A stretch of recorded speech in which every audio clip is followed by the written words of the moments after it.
Salam sejahtera Malaysia, denyut nadi suara rakyat bergema di channel ini. Jangan lupa tekan butang subscribe, like dan share. Malaysia kita punya, cintai Malaysiaku, kita jaga kita.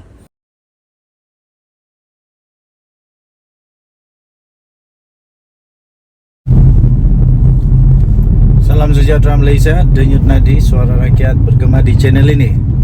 Sudah banyak kali gagal, berkali-kali gagal. Kini masa untuk Mahyadin Mat Yassin berundur telah tiba.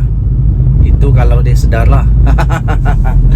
Itu ditulis oleh Sahabudin Husin di sahabudin.com.net 10 September yang lalu lagi.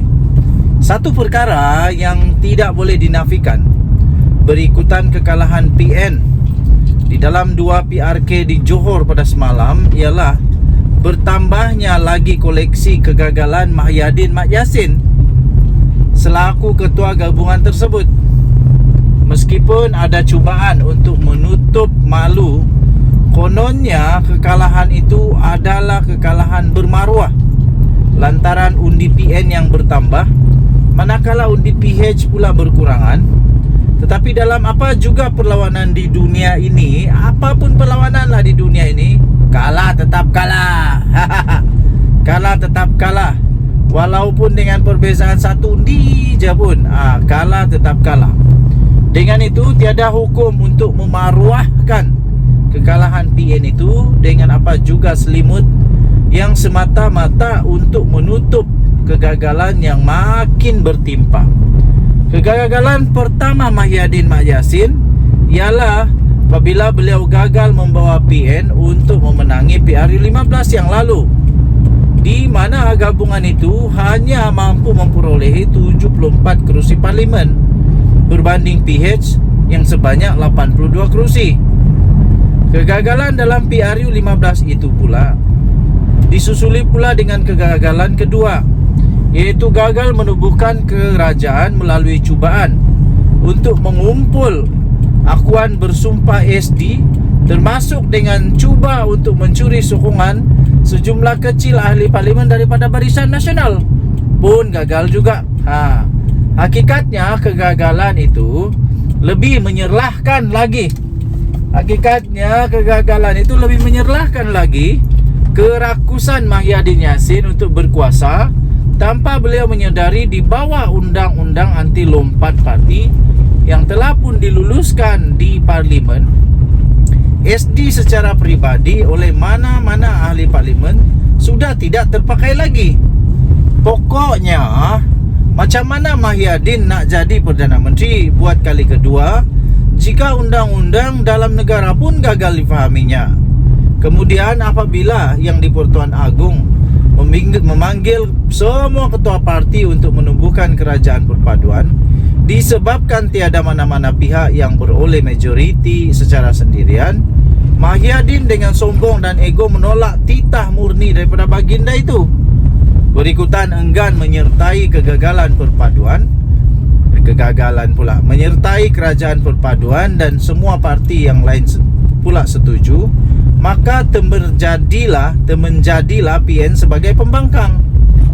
Manakala BN yang cuma ada 30 kerusi sahaja di kerusi parlimen berjaya menjadi sebahagian daripada kerajaan. Dan ini adalah kegagalan ketiga Mahyadin, terutamanya gagal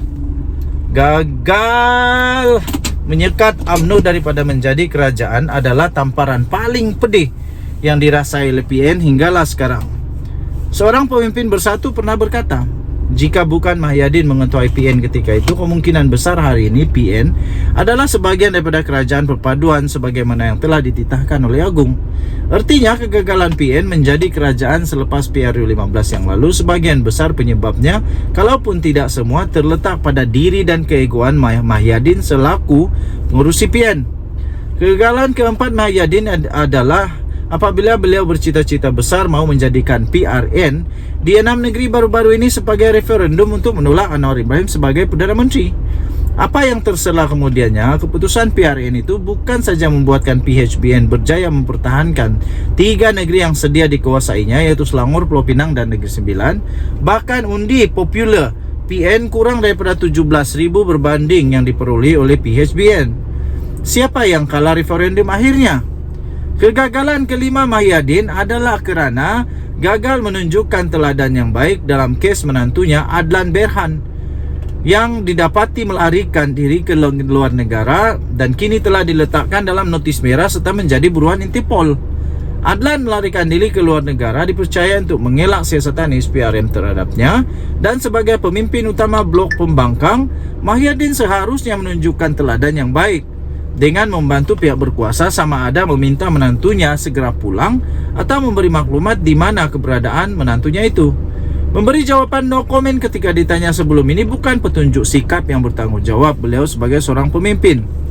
Dalam PRK Parlimen pula yang diadakan serentak dengan PRK Dun Simpang Jeram pula, cita-cita Mahyadin adalah untuk menafikan majoriti 2/3 kerajaan perpaduan yang sekarang mempunyai sokongan sebanyak 148. Memandangkan hasrat itu juga gagal menjadi kenyataan, ia dengan sendirinya menjadi kegagalan ke-6 buat Mahyadin. Gagal menang dalam 2 PRK di Johor selain menunjukkan gabungan itu gagal menafikan majoriti 2/3 kerajaan perpaduan, malah memperlihatkan PN gagal dalam cita-cita untuk merampas negeri itu dalam PRU seterusnya. Maklumat banyak pihak menyebut faktor penyumbang kegagalan PN di Pulai khususnya adalah disebabkan faktor calon yang tidak begitu diterima oleh rakyat setempat, tetapi tetap menjadi pilihan Mahyadin. Sama sebagaimana Cikgu Bat sebelum ini menyalahkan Mahyadin atas kegagalan PN menawan Negeri Sembilan yang banyak disebabkan oleh pemilihan calon-calon tidak berkualiti, keadaan yang sama sebenarnya berulang lagi di Pulai. Mudah kata, semua siri kegagalan PN sejak PRU 15 tidak lain, penyumbang utamanya adalah Mahyadin Mat Yassin selaku nahkoda yang semakin kehilangan wibawanya. Okey, kita jumpa lagi. Bye-bye. Salam sejahtera Malaysia. Denyut nadi suara rakyat bergema di channel ini. Sahabuddin Hussein menulis lagi satu pandangan yang cukup menarik, cukup panas dan pasti membuat ramai orang gelak. Daripada sahabuddin.com.net, Hisham Jalil memang patut dipecat daripada UMNO. Wow, anda setuju? Tulis setuju, saya setuju. Tak setuju? Tulis saya tak setuju. Mari kita baca sama-sama dulu. Tidak pasti sejauh mana benarnya kononnya Hisham Jalil, ahli MT UMNO, bakal dipecat dalam masa terdekat ini. Sejauh ini ia hanya sekadar dakwaan Islam berdasarkan cakap dengarnya semata-mata. Dalam catatan di media sosialnya, Hisham dipetik sebagai berkata, "Saya dengar minggu ini ada beberapa lagi ahli UMNO akan dipecat dalam mesyuarat nanti. Ada ura-ura kata nama saya pun mungkin tersenarai."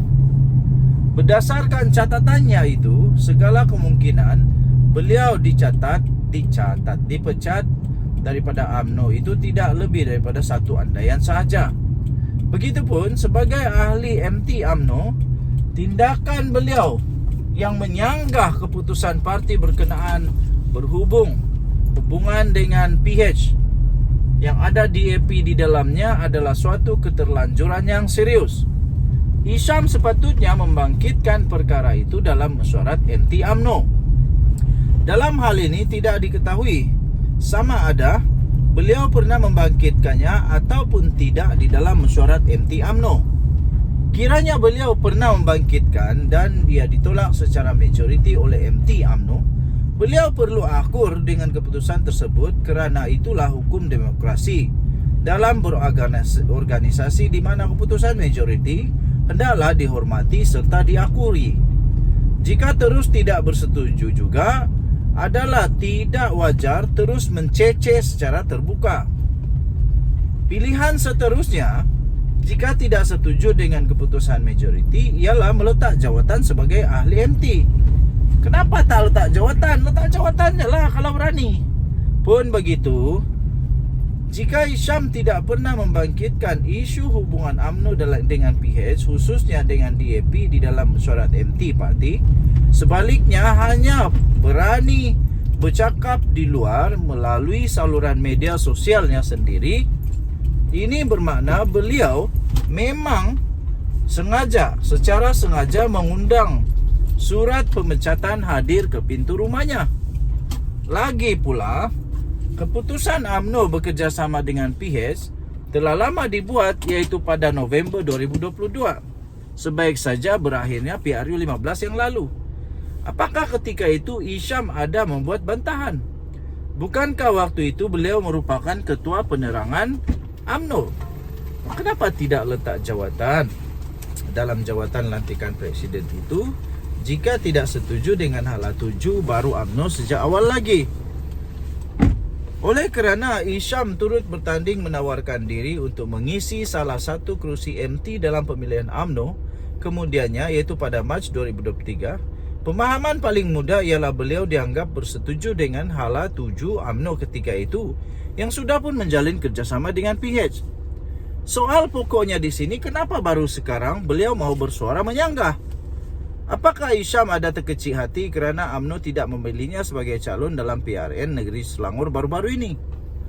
Dalam berparti atau berorganisasi bukan tidak boleh bersuara, tetapi selagi saluran rasmi untuk beliau berbuat demikian masih terbuka, saluran itulah yang patut digunakan.